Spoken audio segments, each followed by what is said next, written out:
Is Jesus an alien from another planet? The Coming Deception, Part 2 and 3 of 3. Jesus began.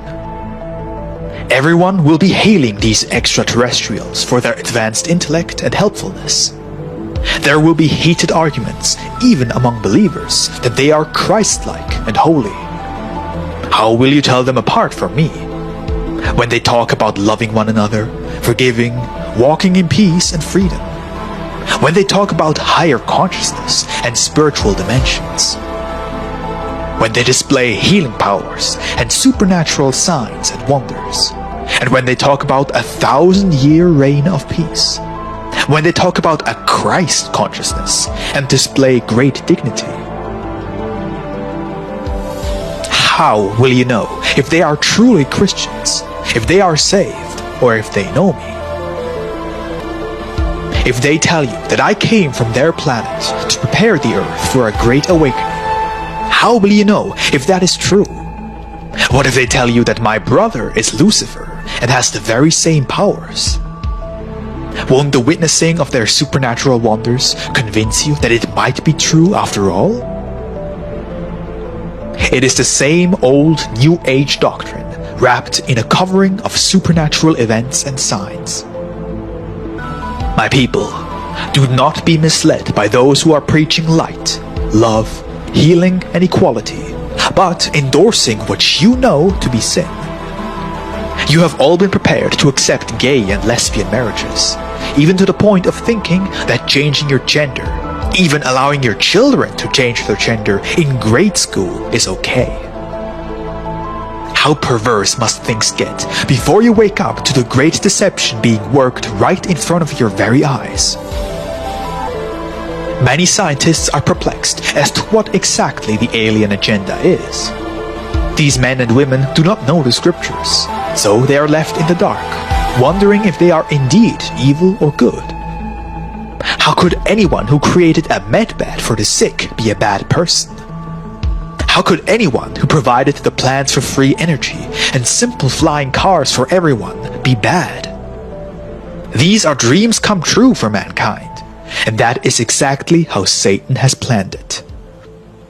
Most will be so wowed that they will eagerly embrace and even sign anything fed to them, especially if they are promised healing and extended lifetimes. But they are sharing all these wonderful inventions. They could not be bad, or they would have destroyed us by now. These are some of the dilemmas scientists and society are finding themselves in. These things disclosed by Satan are a Trojan horse. These amazing, miraculous scientific findings are a Trojan horse to hook you into believing in a false spirituality that will lead you into darkness and despair. This is a complex question, yet a simple answer is found in Isaiah 14. It is addressed to Satan, or Lucifer, who was considered to be part of the highest order of angels, leading worship to my Father, until he became jealous and fell from grace.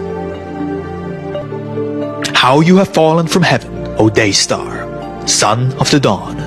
You have been cut down to the ground, O destroyer of nations. You said in your heart, I will ascend to the heavens. I will raise my throne above the stars of God. I will sit on the Mount of Assembly. In the far reaches of the north, I will ascend above the tops of the clouds. I will make myself like the highest. Isaiah 14, 12-14. His agenda has never changed. He still wants my creatures to worship him instead of the one true and living God. So, he has set up a generation in which he plans to seduce all of mankind, leading future generations to worship him. He cannot kill my creatures and still receive worship. So, his agenda is to fool mankind into believing he is God, and thereby have the whole world worship him. He has set forth technology to seduce and wow you, and draw you into worshipping him, thereby accomplishing his agenda of ascending to the throne of God on the Mount of Assembly. That's the end of part 2, and now to part 3. My people, What is being taught by good people, supposedly enlightened and with access to top-secret documents, is the triumph of light over darkness, the end of wars, famine and disease. Love, joy, peace, equality, a new golden age where everyone has what they need and peace reigns supreme on the earth. They are saying that this revolution will be the 1,000 years of peace spoken of in Revelation. I have warned you that this was coming. In 1 Thessalonians 5, starting at verse 1, it says, "Now as to the times and seasons, brothers, who do not need to be written to, for you are fully aware that the day of the Lord comes as a thief in the night."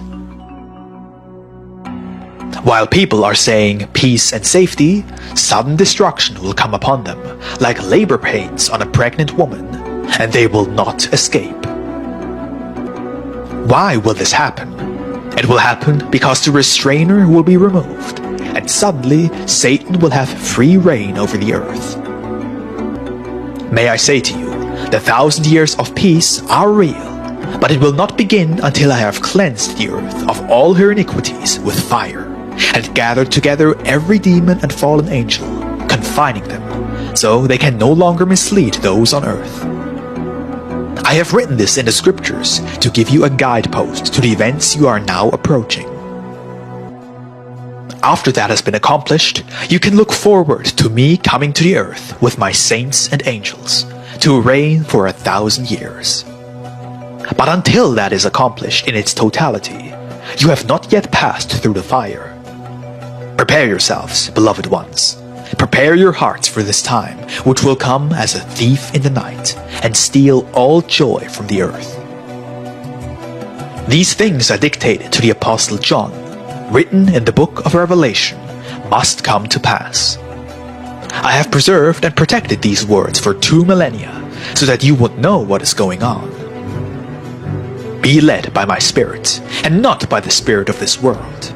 Not by masquerading demons and fallen angels that have the capability of manipulating matter in a most stupendous way. Do not be fooled by these false signs and lying wonders. If you think this message is from Claire, you are mistaken. Go and look up the tenets of the faith of the Church of Satan, and you will find that they perfectly parallel secular humanism, which Satan glossed over with a humanitarian wrapping and called it good, better, and even best as a way of life. Here is a sample of what these ETs are preaching. The beings from the Pleiades created and seeded man on Earth. That is in direct contrast to Genesis, right? Now this is them again. In contrast with the elite-driven greed on Earth, these extraterrestrials were inspired by humanism for the greater good, love, peace, and wisdom for all. They had no shrines or temples, except nature itself. Real faith was not in creeds, but in a social and environmental responsibility. They are only interested in our intent and the path of our heart. They chose the path of quality living and spiritual renewal for all. Sounds good, doesn't it? Yes, it is a great drink of spring water for the dehydrated people, fed up with corruption, violence and wars. And, after all, they are so accomplished. Surely, if we follow their way of life, we too will have this peace. Do not be fooled. Although on Earth, Satan has convinced people that Christians are bad, even terrorists, and the Bible is a harsh, constricting way of life that denies basic human wants and needs, all the good stuff. And when the educational system has conditioned people for 70 years now, you know me and know better. But you, brothers, are not in the darkness, so that this day should overtake you like a thief. For you are all sons of the light and sons of the day. We do not belong to the night or to the darkness. 1 Thessalonians 5. And this is where Satan is so slippery. They claim to take humanity from darkness to light, because Satan mixes truth and lies together. He takes things from the scriptures and mixes them with his lies. So, in conclusion, dear ones, the enemy is coming with signs and wonders to deceive even the elect, if it were possible. Matthew 24:24. People will be duped into thinking God has come to save them with the truth that has been hidden from us by religious fables and concocted stories. The bottom line is, you will know them by their fruits. If anything is taught or promoted that goes against what I have taught you in the scriptures, you will know as a certainty that they cannot be from me. That is your answer. Stand firm. Stand firm, beloved ones. Stand firm in the truth and warn the world of what is yet to come. Stand for the truth and do not allow others to be sucked into this dark pit of lies. Pray for them.